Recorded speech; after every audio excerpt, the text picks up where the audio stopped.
And good morning. We're going to be talking today. We're going to be looking at the Agile Golden Triangle and how to keep the three-legged table from falling.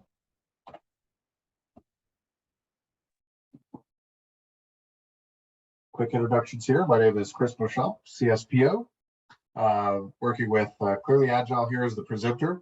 But this is some great topics that's near and dear to my heart. In 15 years of project management, I've had a great deal of experience across the board. It wasn't something that I knew I was going to get into right out of the gate, as many often have multiple career paths they could choose. I never knew I was going to be a project manager, but then ultimately as a product owner. But creating things and working with dev teams, became something that was very clear to me that I wanted to continue to do, to be creative, to work with folks and solve problems. Ultimately, that's how I found my way into this world. But had some great opportunities to work in general, like enterprise workflow automation, so mobile applications. That was a fun time period for me. Build some SaaS software, so re-platform some old desktop software into a nice SaaS service, capturing new ways to interact with users and get feedback faster. It was quite a big transformation for me. And then most recently, getting into the bank services world, because payments and other integrations across the web make life a lot more easy for consumers. Banking services are following suit. They've got some legacy systems out there, and the fintech world is blowing up. So some great experience there. I've got my CSPO. I've got aspirations to continue and get some more certifications, but as I said, I've been doing this for quite some time, and only in the last few years did I take the step towards getting my certification, and much happier for it. I invite you to find me on LinkedIn. I'm very active on my LinkedIn. It's something I invest a lot of time in. So if you'd like to reach out afterwards, feel free. I'm on LinkedIn, and we'll go ahead and get started. I wanted to start here because as I started my journey, and as many others that in my circle have started, we've all got different ways to build value or try to solve problems, and our executive team or our business managers often impress on us, whether it's a deadline or milestone, or there's just really an event that's coming up. But more often than not, we're trying to work towards a goal, and maybe we don't have the right framework behind us to help support us. And so, it's actually difficult for me to see this slide. I've got, this certainly makes some of these words make me cringe, but don't get me wrong. It's, in my past, even though we didn't have the right framework, we stumbled upon, ways to find success, and and just that magic slipped through our fingers. And so until I got to a point where myself, I matured to a degree where I had a thirst for knowledge or a thirst for a better way, it took a long time before we could find repeatable results. And often the business managers that I worked with, driving the wrong kind of metrics really led us astray in different ways. And so, today we want to talk about that, Agile Manifesto and how that helps us to really deliver on our business goals. And of course, the flavor that I'm most familiar with is Scrum. And so I will do a little bit of a walkthrough of intro to Scrum, as well as how the different stakeholders and the different responsibilities help to support each other. So if you asked Jim Highsmith, one of the pioneers, if you asked him what's the problem, I'll quote him here. It's many Agile teams are now caught with a dilemma. On one hand, they're told to be, agile, and flexible, and adaptable, right? Be creative, but they're also confined, or at least told to conform to, a very small box. So don't be too creative, don't go too far out of the box, but let's meet that deadline. And so, as we said, the executive team or the business managers, our leadership that's often driving these projects or hoping to get the benefit out of these projects, are working against two different sets of criteria. And of course, that friction finds itself fairly quickly. But as we all mature, as the teams get through some of their stages of building up towards, building requirements, getting a better understanding of the domains, and then of course starting to start their delivery process, that's when you really start finding synergies, and hopefully you can have a better reporting structure and the metrics that actually bring us, showing us the influence towards those deliveries. Now, the golden triangle is really just an iteration on the original iron triangle. So, traditional waterfall or just traditional project management is really about the balance of scope, schedule, and cost. More often than not, you can really control two of these vertices, but you have to sacrifice another. But it's controllable. It allows us to hopefully focus on the right areas. But there's opportunities to learn early on. But if you're in a waterfall environment, then sometimes you may not really find too many lessons too early. You got to get into the project, kind of start building, and then you really pay for it in the end, or at least maybe the end users that are going to be using the software, providing that feedback too late in the process. But you do have opportunities to do retrospectives and learn throughout the process. But weaving that feedback back into the project and changing scope or changing time, changing some of those other variables, is a little bit harder in that environment. So as we move into more of an agile perspective, now we can really focus on building value, delivering value, focusing on a core tenet of quality, and then the constraints that still exist, obviously, scope and cost and schedule, but that's not our main mission. We're really trying to find a way to build value, build it quickly and efficiently towards budget, but really focusing more on value and quality, and potentially less on just adhering to a fixed schedule. So when we want to change something, that's where, again, Agile really helps us to reinvest on a regular basis back into the project and hopefully accelerate towards building value or demonstrating value. And that's kind of where we want to talk today. Like, who's responsible for that? How do they work with each other? What are the artifacts of Scrum that help us to do that? And without further ado, let's jump in. The Scrum framework is something that is I stumbled upon in the mid-2000s. About 2016 is when I really kicked it into high gear, getting certified and helping to reinvest into myself to help make project delivery a repeatable process where that magic, as I said before, is not falling through my fingers. This is the Agile Principles here, is something that I often will forget. So it's a great reminder to always have these nearby, close to your heart, because if there's ever if you ever really struggle falling back on these principles, and I happen to have a coach in my most recent environment who really reinvests in these concepts back into us, and it's the little tiny words of wisdom. It takes 2 seconds to just remind yourself that as you struggle, keep reinvesting. And so as we look here to the top left, priority is to satisfy the customer. It's not, sometimes the customer can be an internal stakeholder, but more often than not, we have to look a little bit further beyond that and look towards the end user. Are we really truly bringing value to that customer? And always hinging what we're doing on, what we're working on each sprint or each cycle of work. Are we actually delivering value to that end user? We don't lose focus on that. Well, welcoming change is something that is sometimes difficult. We want to stick to our mission, but as we learn, as we expand our understanding of the domain, as we start working with other customers, or certainly if we're in something like a pilot phase, these are opportunities for us to always reinvest into what we're doing and bring those change requests in and keep it open with the team to just absorb those changes and make the product better. Because again, back to the first one, it's what the customers want, what they need, what they truly desire. That's what we're trying to deliver. Delivering working software frequently, I think that says it all. With the technology for CI/CD pipelines these days, or even just focusing on truly like continuous delivery, so many companies now have fine-tuned this to a point where the feedback loop can be shortened so much that you can build software rapidly. You can prototype rapidly, but you can also build and improve software so incredibly rapidly that these tools really help us to build the right product in the right time frame and help us to focus on those constraints that we'll talk a little bit more about in a minute. But business people and developers must work together daily. This is not necessarily controversial to some, but we don't want the shoulder tap, as it were.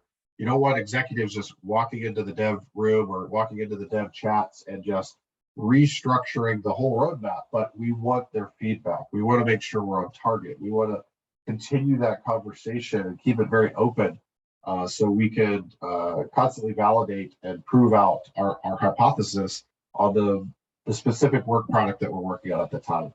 So again, it's not about vacillating on strategy. It's just about keeping those lines of communications open. Motivating individuals, giving them support and trust. This is something that in the recent, for me, my relationship with the Scrum Masters I've been honored to work with, this is where I've really been reinvesting in them. Having a strong Scrum Master, we'll cover roles in a minute, so if these words are unknown to you, don't worry, we'll define these really well.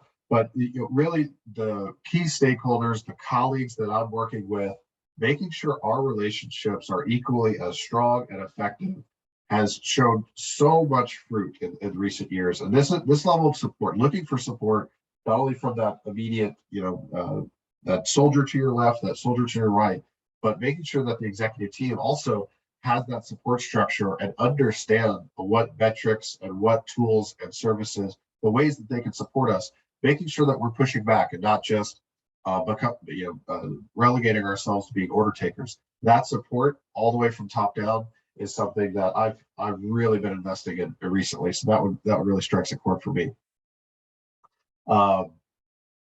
We have also, of course, the most efficient, effective method, face-to-face. In the modern world that we're in now, this one's a little weird for me because I'm sitting here with the benefit of working from home, as many of my colleagues are.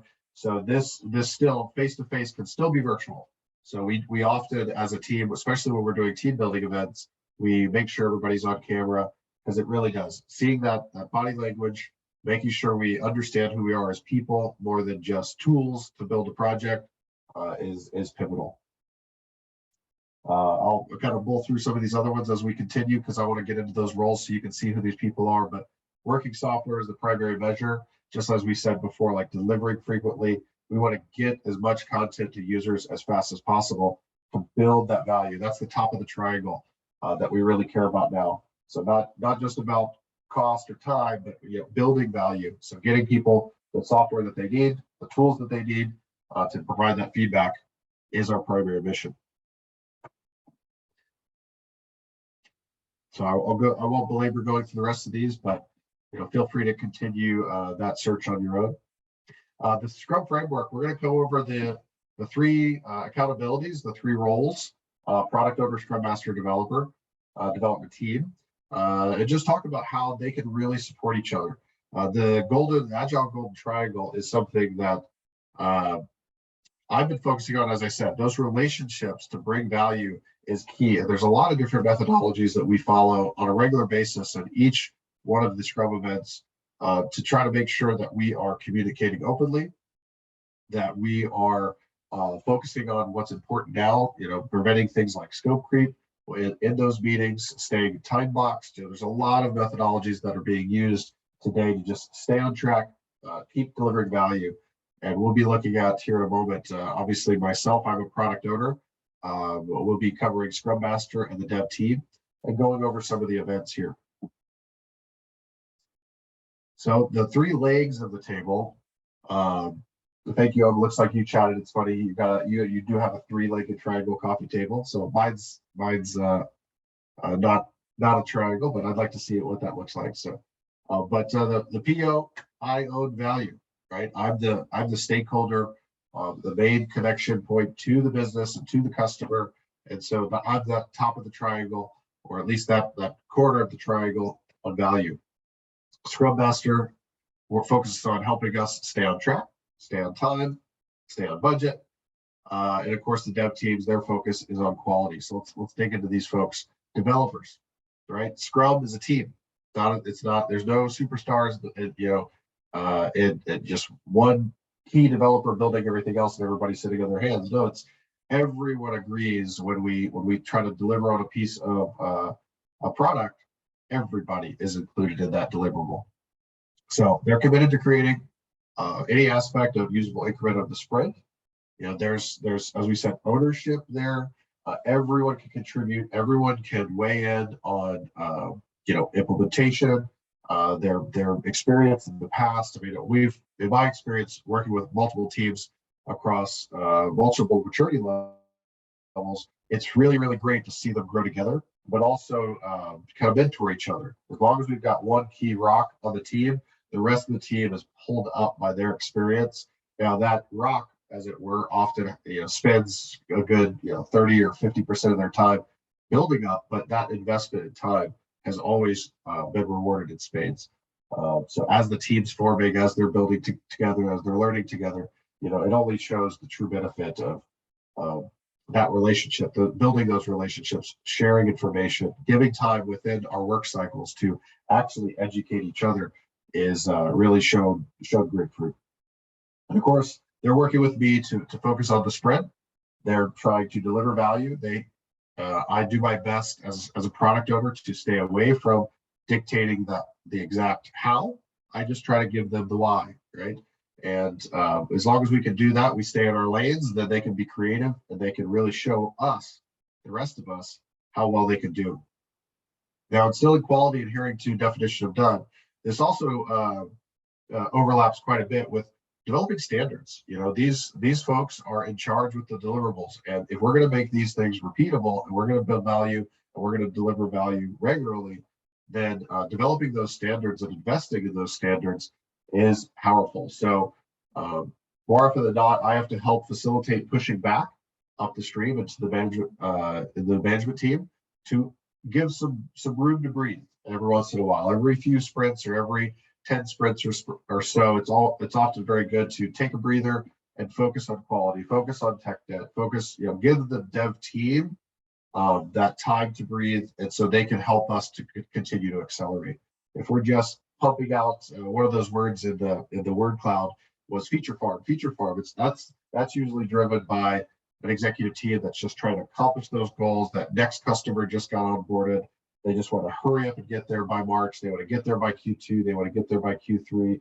And it's not about building value. It's about just hitting those arbitrary deadlines. And the dev team's often just fumbling over themselves. So again, giving them that space to be creative and to catch up for lost time is incredibly valuable. So this helps them to hold everybody.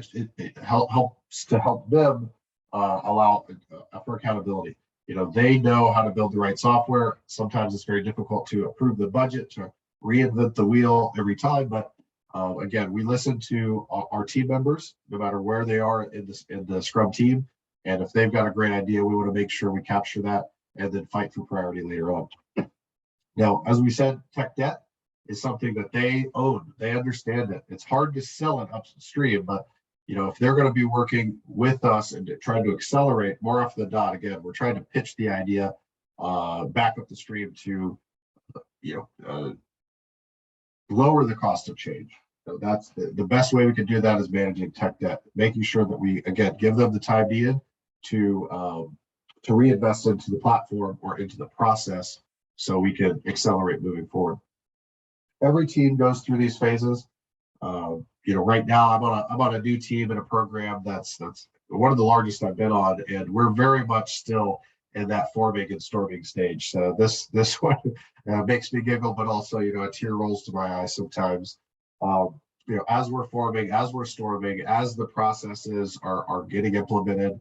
Again, we're open to change even on a process level. So I hope that we'll the next 6 months or so on this project, that we'll hit the norming phase and we'll get a little bit more comfortable. But I think the analogy when I came on board was they're trying to fly, yet in the process world we're barely just crawling. And so that gap of ideology between executives and the more tactical dev teams, we've got to bridge that gap through a very diligent effort to deliver each new sprint that we're working through. We're going to be pushing back up the stream and making sure that we're focusing on our metrics and just proving out that we're delivering and we're making progress each sprint. So can't wait to get through those phases, but time is important here. Got to be patient. Selfishly, I'm the product owner, so I really like my avatar here. I don't have that much of a goatee though, but this is where I truly am. I try my best to support the team by being the business representative, seeing the voice of the customer. And sometimes, as we said before, we want to keep those lines of communication open, not to vacillate on strategy, but sometimes the subject matter expert is the best voice to help the dev team during refinement or during a research or a spike inside of a sprint.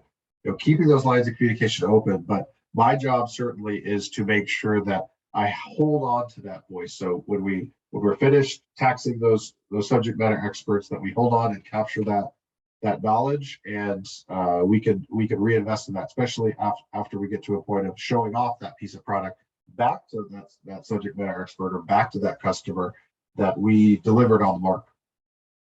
I focus on vision, translating vision to execution via the roadmap and the release plan. These are things that are often in flux, and so the fidelity of what my focus often is the next few sprints. A sprint is often a two-week iteration, and so working just about a month or two ahead, a quarter ahead is usually a very high clarity. But anything beyond that gets pretty fuzzy, and the requirements of a software, the type of customers we're serving, all of that can change dramatically in a 6-month period. So we try to keep the fidelity growing. As we learn more, as we pivot, as we release new systems, these things are always in flux. But I just try to keep that product vision as solid as possible from our executive team, and then build the roadmap out accordingly. Staying available, staying accountable, doing our best to continue to dig into the domain and not necessarily strive to be a domain expert. We've got those already, but being a good steward of that information to focus on becoming knowledgeable and empowered. That was one that personally I've struggled with as I've worked through different teams. Empowerment is often something that is, we're not often given trust out of the gate. It's something that is earned. And so empowering a product owner is important to really allow that team to perform. If we're beholden to multiple managers or multiple sources of information, and we're not respecting that funnel, then it's you'll often see a symptom of that in our delivery, not hitting the mark or catering too heavily towards a small edge case rather than the wider audience. These are all symptoms of losing focus here. My main tool to support the team is the product backlog. And this is where I work. About 60% of my day is always in the product backlog, trying to flesh out, the concept of deep here is working towards building the fidelity of those items that we've captured as we're talking to stakeholders, as we're talking to the team. And this is areas where in order to bring value, we have to solidify this to a point where we know we can work on it. It's has the definition of ready with the team. They have enough materials where they can understand the idea, they can understand the user story, but also that they're ready to help me understand their potential implementation. So I'll often bring a new item to bear, a new great, fantastic idea that's going to change the world, coming from a region, a new region for sales, a brand new customer. They think they can bring a ton of revenue with this cool new feature. As we start to pick that apart, giving visibility into the dev team as early as possible will really truly help us to break that apart, understand potential implementations, understand potential risk, as well as any dependencies within the platforms that we're working on. This is important for me to bring that down towards them, and they can support me, as I said, to realize or at least mitigate as much risk as possible. So my way to serve them and the Scrum Master as well is also to keep that backlog maturing and then keep it prioritized so they can always pull work down. Moving back in on the triangle, focusing on the Scrum Master, we talked about the dev team. We talked about myself, the product owner, but the Scrum Master, this is the person that sometimes gets a bad rap there, and here they're giving a red card to the Scrum team, but that's not often the case in my experience. Really, the red card often goes to the person trying to interrupt the sprint, or the person the stakeholder that's trying to influence the team away from delivering on the current goals. And so I'd like to think that this is the Scrum Master giving the red card to that distractor. And so they're a servant leader. This is something that's very prevalent as a great Scrum Master joins a team. They're really going to help defend the team, keep them focused, but also keep them educated. And so serving the dev team, serving me, the product owner, I can't live without my Scrum Master today. And the last few Scrum Masters I've had have really proven their worth in a matter of days or weeks as we started a project together. They also serve the organization. Here in my example, they're giving a red card to the organization, but if we really want to be able to deliver, we need focus, and they help to provide that focus by keeping us protected from those interruptions. If we have an impediment, if the dev team says, big problem, we need to pivot and focus on something else, then of course the Scrum Master really helps us to connect the dots between teams, between different stakeholders or subject matter experts to get us to remove that impediment. And again, just protects the team and acts as a change agent. So can't live without them. So those three pieces of the puzzle, the product owner, the dev team himself, the Scrum Master, keeping those lines of communication rolling happen in a number of ways. And the Scrum Master, again, they can focus as a facilitator. So they've got a number of ways that they can work through it. So some of their techniques here, we've got this one here is not voting. We've got this is a fist of five. If we're at an impasse per se, and we're not quite sure exactly how to move forward, the Scrum Master uses these techniques to keep the information flowing, to keep the conversation evolving, and they've got a number of techniques that they can use to make these things happen. But the point is that they're really just there to facilitate communication, resolve impediments, and keep us always looking towards the goal, building value. So these are the methodologies. I'll take here a breather in just a second. We're going to focus now that we've met the people. How do they work together to, again, focus on value, build the right thing at the right time with quality, and make sure that we're staying in budget and on time as best as we can handle it with our current circumstances. So this is where the dev team and I work very close together. So here we've got the value and quality vertices here. So refine means review, elaborate, fix, investigate, negotiate, estimate. Tactically speaking, this is just the time for me to bring items to the dev team, have them get a familiarity with it, let me know if it's truly ready to talk about, and to get it into the backlog for the next sprint potentially.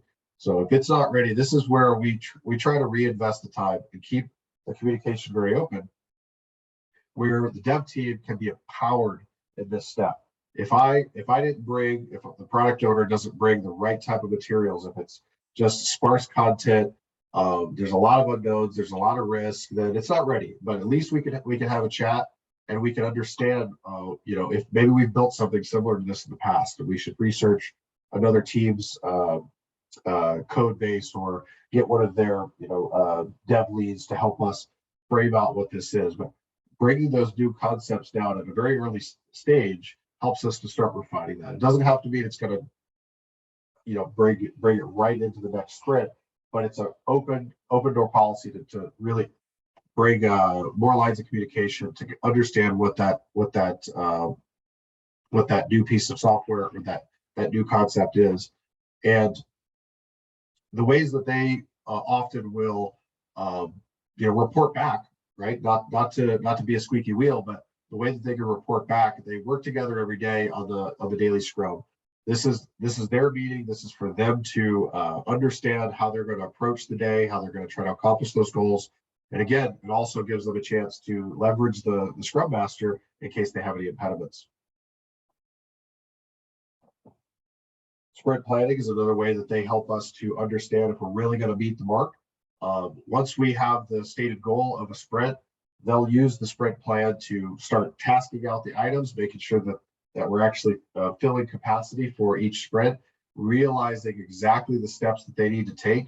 And if they miss the mark at all, then of course we can also they can push back and potentially insert a spike to do a little bit more research in the sprint to help, again, meet that goal. Whatever the goal is for that sprint, that's the key metric that we're trying to hit and demonstrate to our stakeholders.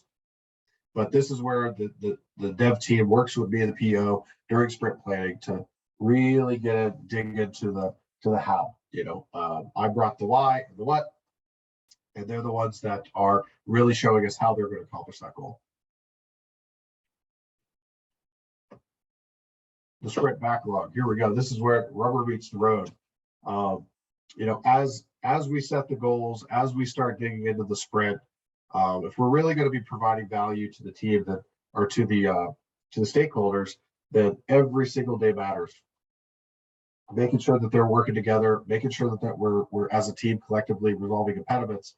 We're using the sprint backlog to funnel the work, get it across the board, get it into QA, get it out the door is just how we support each other.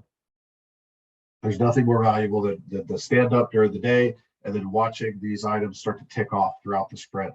So best case scenario, I'll get to sit back and watch it happen. But in most cases, we're very much supporting each other throughout the day in chats or in meetings, trying to make sure that if there's anything that comes up, a loss of clarity or a small impediment, we want to try to resolve those and communicate as fast as possible. Some of the more fun parts is the sprint retrospective. One of my most recent retrospectives after we closed the sprint, we used a new theme. This was a Game of Thrones theme, and that's probably the most fun I've had in a retrospective in a long time. It just reminded me that, we're always trying to learn. We're trying to invest in the process as much as we are the people. And the sprint retrospective is often uncomfortable for some people to bring up, wow, what went wrong? Nobody really wants to talk on that or belabor it too much. But some of these themes, making it fun, really changed our perspective on how to actually perform during the retrospective. So I was very appreciative of having such a cool, fun way to approach this topic because we've really reinvested in the process and found great benefit from that. So it can be kind of a long meeting. It can be up to 3 hours or so, but it's really the time for us as a wide Scrum team, PO included, anyone who contributed to the success of the sprint, anyone who had frustrations or friction during the sprint, this is the time to air those things. And keeping those lines of communication open, again, it really enables us to make repeatable deliveries. If we can't understand, again, the magic, how it's in previous teams as the magic fell through our fingers, this is where we can solidify that. What went right? How do we keep investing in that? What's in our way? What do we actually not need to do anymore? What can we retire in the process? We're always evolving. And so the retrospective is a fantastic tool to reinvent the process or reinvest in the process rather. So we've met the PO, we've met the dev team, we've looked at quite a few of these. If all went well, then we've got that beautiful golden piece of shippable product. This is the thing that's this is the reward for all that hard work. We've got shippable product. We're doing a demonstration to the customer. They're delighted. That's our one of our core focuses. The feedback loop has been shortened. We've improved process. We've reinvested in the process. And hopefully, as I said before, the team that I'm working on now, I can't wait to get to that performing stage because there's a lot of things that we're still doing, just setting the stage for it. But I know that we're well on track to get towards the performing stage. So ultimately, that brings us to repeatable results. And, as professionals, we continue to reinvest in ourselves to bring more value to our company and also to the end customer.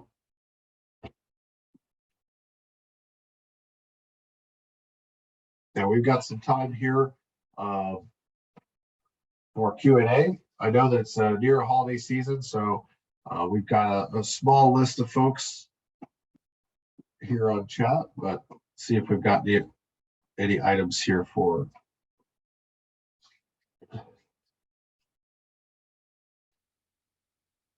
We got one here. So in your experience, what are some of the key challenges you've encountered in an environment with a three-legged table falling over.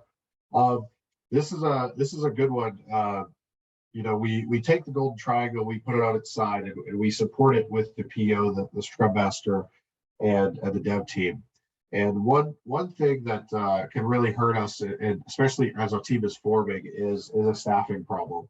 If we don't have the right people in the right seats, Scrum is supposed to support us and prescribe to us that we should self-organize. So if you're limping along during that forming stage and you have the wrong people in the wrong seats, delivering with that team is going to be very difficult. So leveraging our business leaders, leveraging the Scrum Master to try to find if maybe we can bring on a new team member, even for a short amount of time, to really drive some of those standards, to invest into the team, to educate the team, to bring upskill that team to a point where we can really start to deliver.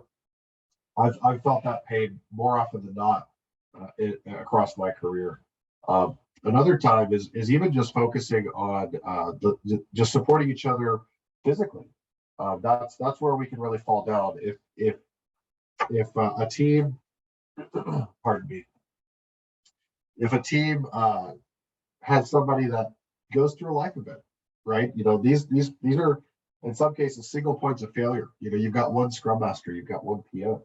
So making sure to invest into each other, especially like for me and the Scrum Master, we are single points of failure. More often than not, I like to have my Scrum Master as my right-hand person. He or she is available to shadow a lot of the key meetings with the executive team, making sure that they understand the vision as much as we're trying to translate that vision down into epics and features and stories.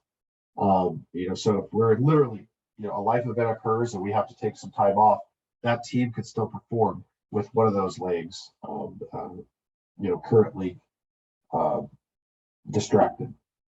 Another one is time budget, right? These factors that we try to stick to, they can evolve, right? Sometimes they're fixed, right? Sometimes we must deliver towards a specific time frame, and we only have so much budget approved, so we can't just have unlimited resources to attack it. But we can easily negotiate down maybe some of the scope.